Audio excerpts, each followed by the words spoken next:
সিরিয়ার পতন হয়েছে, বাশার আল আসাদ পালিয়ে গেছে, কিন্তু তারপরের পরিস্থিতি এখন দেখছেন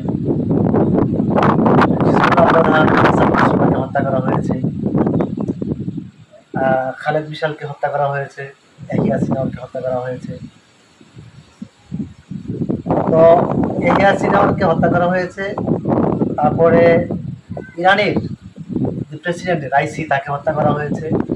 মানে ইসরায়েল সাম্প্রতিক সময়ে যা কিছু করছে মূলত তাকে, সে যে বিশ্ব নিয়ন্ত্রণের আসনে চলে যাবে সেটির একটি ইঙ্গিত এবং চলে গিয়েছে অলরেডি।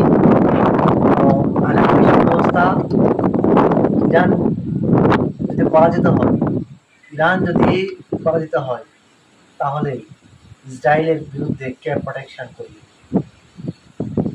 ইসরায়েলের বিরুদ্ধে যে শক্তির প্রোটেকশন করবে সেটি হয়তো এখন দৃশ্যমান নয়, সামনে হয়তো আসতে পারে।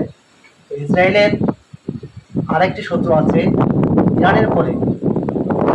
সে যদি যুদ্ধ করে তাহলে সে যুদ্ধটি করবে তুরস্কের বিরুদ্ধে, কারণ তুরস্ক বা